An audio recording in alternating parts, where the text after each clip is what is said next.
بسم الله الرحمن الرحیم. یو ورور پوښتنه کړې ده، وایي په روژه کې پیچکاري لګول په دې خو روژه نه ماتېږي، آیا د سیرم هم د هغه حکم دی او که یا؟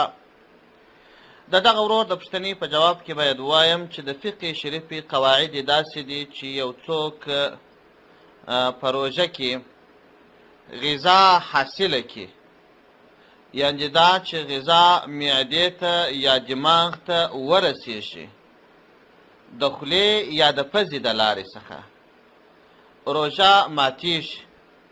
او که چیرې د بدن د بل له طرفه څخه لکه په تاوای هندیه چې جلد اول صفحه 203 کې لیکي چې یو څوک په یخو اوبو کې غسل وکړي، دغه د یخو اوبو هغه برودت و یخوالی د انسان په وجود کې ولاړ سي، روژې ته تاوان نه رسېږي.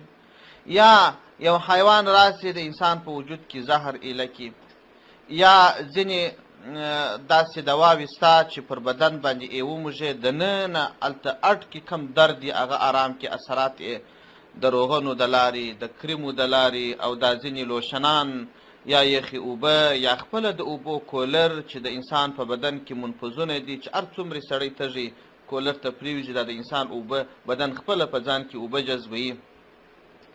یعنې د فقه شریفې قاعده دا ده چې معدې یا دماغ ته یو شی ورسي، هغه مدخل معتاد د هغه څخه روژه ماته ده. نو پیچکاري که د رګي که د غوښې که سیرم وي په دې باندې روژه نه ده ماته. لهذا